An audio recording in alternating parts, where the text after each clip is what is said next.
Satyabama Institute of Science and Technology, Chennai and Sriperumbudur. Online தளங்களில் பொருட்கள் வாங்குபவர்கள் மிகவும் எச்சரிக்கையாக இருக்க வேண்டிய அவசியம் ஏற்பட்டிருக்கிறது. எதற்காக இந்த எச்சரிக்கை தேவை? விரிவாக பார்க்கலாம். ஆன்லைன் தளங்களில் பொருட்கள் விற்பனை தொடர்ச்சியாக அதிகரித்து வரும் நிலையில் மறுபுறம் அவற்றில் அரசின் ISI தரச்சான்று பெறாதவையும் அதிக அளவில் விற்கப்படுவதாக புகார்கள் உள்ளன. இதைத் தொடர்ந்து டெல்லி, சென்னை, குருகிராம், பரிதாபாத், லக்னோ போன்ற இடங்களில் உள்ள அமேசான், பிளிப்கார்ட் போன்ற நிறுவனங்களின் கிடங்குகளில் ISI முத்திரையில்லாத பல்லாயிரக்கணக்கான பொருட்கள் கண்டுபிடிக்கப்பட்டு பறிமுதல் செய்யப்பட்டுள்ளன. இவற்றில் பல பொருட்களுக்கு போலியான ISI முத்திரை இருந்ததும் தெரிய வந்து கைப்பற்றப்பட்டுள்ளது.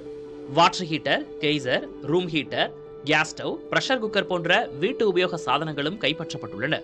இவை தவிர பிளாஸ்க், மின்விசிறி, வாட்டர் பாட்டில், ஹாட் பேக் போன்ற பொருட்களும் சோதனையின் போது சிக்கியுள்ளன.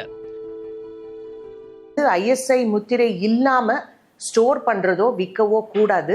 செக்ஷன் 17 ஆஃப் BIS ஆக்ட் பிரகாரம் இது ஒரு வயலேஷன். இதுக்கான தண்டனையும் இந்த BIS ஆக்ட்ல கொடுத்துருக்காங்க. செக்ஷன் 17 பிரகாரம் இந்த வயலேஷன் இருக்கிறதுனால செக்ஷன் 29 பிரகாரம் பெனால்ட்டி வந்து அட்ராக்ட் ஆகும். பெனால்ட்டி என்ன சொல்லியிருக்காங்கன்னா அப் டு 2 years வந்து இம்ப்ரிசன்மெண்ட், அப்புறம் மினிமம் 2 lakhs ஃபைன்லேருந்து which might expand up to 10 times the value of goods seized அல்லது இரண்டுமே. இது போன்ற அத்தியாவசியமான வீட்டு உபயோக சாதனங்கள் உரிய தரச்சான்று இல்லாமல் இருந்தால் அவற்றால் ஆபத்து ஏற்படும் வாய்ப்புள்ளதாக நுகர்வோர் விவகார அமைச்சகத்தின் ஒரு அங்கமான BIS எனப்படும் இந்திய தர நிர்ணய அமைவனம் கூறுகிறது. குறிப்பாக உரிய தர பரிசோதனைகளுக்கு உட்படுத்தப்பட்டு சான்று பெறாமல் விற்கப்படும் மின்சாதன பொருட்களால் உயிருக்கே ஆபத்து கூட ஏற்படும் சூழல் உள்ளது.